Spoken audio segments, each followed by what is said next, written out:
ഉപരാഷ്ട്രപതി തെരഞ്ഞെടുപ്പ് സമംഗളം നടന്നു. ദേശീയ ജനാധിപത്യ സഖ്യത്തിൻ്റെ സ്ഥാനാർത്ഥിയായി മത്സരിച്ച CP രാധാകൃഷ്ണൻ മെച്ചപ്പെട്ട ഭൂരിപക്ഷത്തോടെ തിരഞ്ഞെടുക്കപ്പെട്ടു.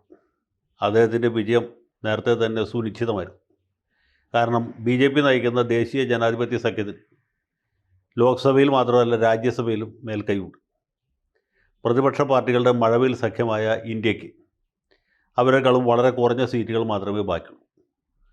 അതിൽ തന്നെ ബിജു ജനതാദൾ, YSR കോൺഗ്രസ്, ശിരോമണി അകാലിദൾ പോലെയുള്ള പാർട്ടികൾ തിരഞ്ഞെടുപ്പ് ബഹിഷ്കരിച്ചു. അവർ രണ്ട് സഖ്യത്തിലും ഇല്ലാത്തവരാണ്. അപ്പോൾ അങ്ങനെ വന്നപ്പോൾ BJPയുടെ വിജയസാധ്യത ഒന്നുകൂടി വർദ്ധിച്ചു.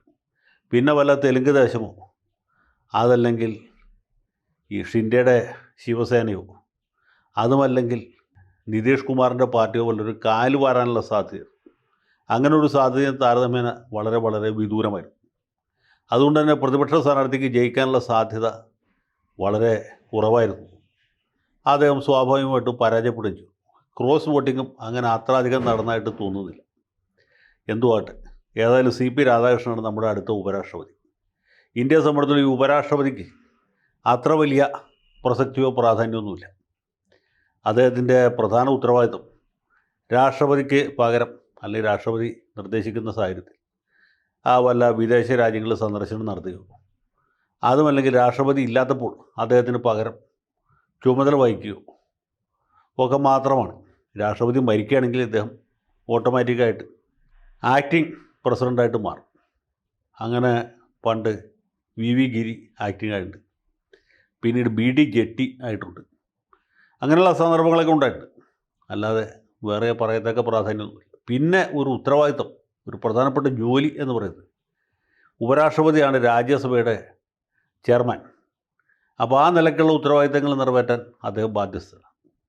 ഇതാണ് സത്യത്തിൽ അദ്ദേഹം ശരിക്കും വഹിക്കേണ്ട പദവി, അദ്ദേഹം വഹിക്കേണ്ട ശരിയായ ജോലി, ഉത്തരവാദിത്തം എന്ന് പറയുന്നത് രാജ്യസഭയുടെ ചെയർമാനായിട്ട്, രാജ്യസഭ അധ്യക്ഷനായിട്ട് പ്രവർത്തിക്കുക. അധ്യക്ഷൻ ഇല്ലാത്തപ്പോഴാണ് ഡെപ്യൂട്ടി ചെയർമാൻ എന്ന് പറഞ്ഞ് വേറൊരാളുണ്ട്, അദ്ദേഹം ഈ ചുമതലയുണ്ട്. രണ്ടുപേരും ഇല്ലാത്തപ്പോഴാണ് ഈ പാനൽ ചെയർമാൻമാർ ആ ജോലി നിർവഹിക്കുക. അമേരിക്കയിലും ഇങ്ങനെയാണ്. അമേരിക്കയിലെ സെനറ്റിൻ്റെ ചെയർപേഴ്സൺ എന്ന് പറയുന്നത് അമേരിക്കയുടെ വൈസ് പ്രസിഡൻ്റാണ്. അപ്പോൾ ഇങ്ങനെ ഒരു ഉത്തരവാദിത്തമാണ് പ്രധാനമായിട്ട് ചെയ്യേണ്ടത്. അപ്പോൾ ഇദ്ദേഹത്തിൻ്റെ പ്രധാന ജോലി എന്ന് പറയുന്നത് മാന്യമായിട്ട് സഭ്യമായിട്ട് സംസാരിക്കുക, മെമ്പർമാരോട് സ്നേഹത്തോടെ ഇടപെട്ടുക, അവരുടെ മേക്കെട്ട് കയറാതിരിക്കുക എന്നുള്ളതാണ്. ഇപ്പോൾ ലോക്സഭാ സ്പീക്കർക്ക് തുല്യമായൊരു പവറാണ് പുള്ളിക്ക് രാജ്യസഭയിലുള്ളത്. ലോക്സഭയിലാണെങ്കിലും ഇത് വളരെ പ്രധാനമാണ്. ലോക്സഭയിൽ പണ്ഡിതന്മാരായ സ്പീക്കർമാരെ അല്ല വേണ്ടത്, എളിമയും വിനയവുമുള്ള സ്പീക്കർമാരെയാണ്.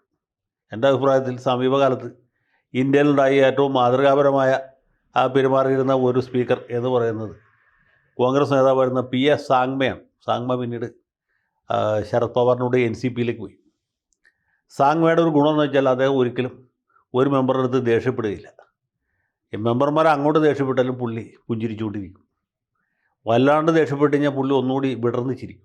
എന്നിട്ട് എല്ലാവരോടും sir sir sir please please please please please please please please എന്ന് പറഞ്ഞ് ആ മെമ്പർ ഇരിക്കുന്നവരെ പുള്ളി പ്ലീസ് പറഞ്ഞിട്ടിരിക്കും. ഒരു നിവൃത്തിയിലുണ്ടിരുമ്പോൾ അദ്ദേഹം എഴുന്നേറ്റ് നിൽക്കും. ചെയർ എഴുന്നേറ്റ് നിൽക്കുമ്പോൾ ബാക്കി എല്ലാവരും ഇരിക്കണം എന്നാണ് നിയമം. അങ്ങനെ ഈ നയവും വിനയവും അഭിനയവും കൊണ്ട് സകല ആളുകളുടെയും മനസ്സ് കവർന്ന ഒരു സ്പീക്കറായിരുന്നു PS സാങ്മ.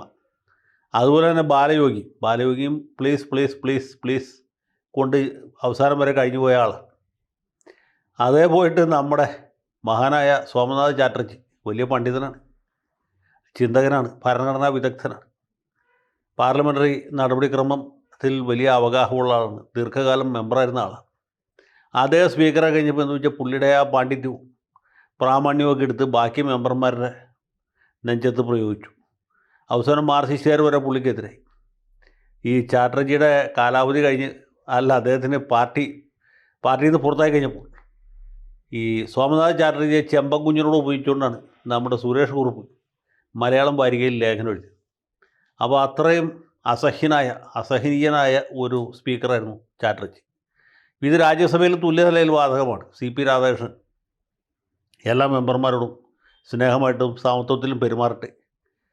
രാജ്യസഭയുടെ വൈസ് ചെയർമാൻ എന്ന രീതിയിലും ഇന്ത്യയുടെ ഉപരാഷ്ട്രപതി എന്ന നിലയിലും അദ്ദേഹത്തിന് അർപ്പിക്കപ്പെട്ട കർത്തവ്യം കൃത്യമായിട്ട് നിറവേറ്റട്ടെ എന്നാണ് ഈ സന്ദർഭത്തിൽ എൻ്റെ ആശംസ. അദ്ദേഹത്തെ ഉപരാഷ്ട്രപതി ആക്കുന്നതിൽ BJPയുടെ നിഗൂഢമായ താല്പര്യം എന്താണ് എന്നെല്ലാവരും അന്വേഷിക്കുന്നുണ്ട്. അതിൻ്റെ കാര്യം വളരെ വ്യക്തമാണ്. CP രാധാകൃഷ്ണൻ തമിഴ്നാട്ടിൽ നിന്നുള്ള ഒരു മുതിർന്ന അംഗമാണ്. ഈ കഴിഞ്ഞ ദിവസം വരെ അദ്ദേഹം മഹാരാഷ്ട്രയിൽ ഗവർണറായിരുന്നു. നേരത്തെ 2 തവണ കോയമ്പത്തൂരിൽ നിന്ന് പാർലമെൻറ്റിലേക്ക് ജയിച്ചിട്ടുള്ള ആളാണ്. കോയമ്പത്തൂർ വാജ്പേയി എന്നാണ് പുള്ളി അറിയപ്പെടുന്നത്. കാരണം എല്ലാവരോടും സ്നേഹമായിട്ടും സഭ്യമായിട്ടും പെരുമാറുന്ന ആളാണ്. അതുകൊണ്ട് തന്നെ അദ്ദേഹത്തിന് തമിഴ്നാട്ടിൽ തന്നെ നല്ല ജനപിന്തുണയുണ്ട്, സ്വീകാര്യതയുണ്ട്. അങ്ങനെ ഒരാളാണ്. അതുകൊണ്ടാണ് അദ്ദേഹത്തെ മഹാരാഷ്ട്ര പോലെ പ്രധാനപ്പെട്ടൊരു സംസ്ഥാനത്ത് ഗവർണറായിട്ട് നിയോഗിച്ചത്. അപ്പോൾ അവിടെ നിന്ന് അടുത്ത കാൽവെപ്പ് എന്ന രീതിയിലാണ് ഉപരാഷ്ട്രപതി സ്ഥാനത്തേക്ക് വന്നിട്ടുള്ളത്. ഇനി ദ്രൗപദി മുർമുവിന് ശേഷം ഒരുപക്ഷെ പ്രസിഡന്റ് സ്ഥാനത്തേക്ക് പോലും പരിഗണിക്കപ്പെട്ടേക്കാവുന്ന ആളാണ് രാധാകൃഷ്ണൻ എന്നെനിക്ക് തോന്നുന്നു. പ്രത്യേകിച്ചും ഈ തമിഴ്നാട് പിടിക്കാനായിട്ട് BJP ചതുരുപായങ്ങളും പയറ്റി കഴിഞ്ഞ് ഇനി പയറ്റാനൊരു ഉപായവും ഇല്ലാതെ വിഷമിച്ച് വിഷാദിച്ച് നിൽക്കുന്ന സമയമാണ്. അപ്പോൾ ഒരു തങ്കത്തമിഴ് മകനായ രാധാകൃഷ്ണനെ ഉപരാഷ്ട്രപതിയോ ഭാവിയിൽ രാഷ്ട്രപതിയോ തന്നെ ആക്കി കഴിഞ്ഞാൽ അത് പാർട്ടിക്ക് തെക്കേ ഇന്ത്യയിൽ പൊതുവെയും തമിഴകത്ത് പ്രത്യേകിച്ച് ഒരു മൈലേജ് കൊടുക്കും എന്ന കാര്യത്തിൽ സംശയമില്ല. അപ്പോൾ അങ്ങനെ ഒരു ലക്ഷ്യം കൂടി മുന്നിൽ കണ്ടുകൊണ്ടാണ് ഇദ്ദേഹത്തെ ആ സ്ഥാനത്തേക്ക് കൊണ്ടുവരുന്നത് എന്നാണ് ഞാൻ വിചാരിക്കുന്നത്. ഏതായാലും ജഗദീപ് ധൻഖറിനെ പോലെ മെമ്പർമാരോട് വഴക്കുണ്ടാക്കാതെ, വക്കാണത്തിന് പോകാതെ, പയ്യാവേലിക്ക് പോകാതെ, ഇദ്ദേഹത്തിൻ്റെ തന്നെ പാർട്ടിക്കാരനായിരുന്ന വെങ്കയ്യ നായിഡുവിനെ പോലെ മാന്യമായിട്ടും മര്യാദയോടുകൂടിയും സഭ്യമായിട്ടുമൊക്കെ പെരുമാറും എന്ന് മാത്രമേ നമ്മൾ ഈ സന്ദർഭത്തിൽ പ്രതീക്ഷിക്കേണ്ടതുള്ളൂ. ബാക്കി എല്ലാ കാര്യങ്ങളും വരും പോലെ വരട്ടെ എന്ന് വിചാരിക്കുന്നു. അദ്ദേഹത്തിന് എല്ലാ ആശംസകളും നേരുന്നു.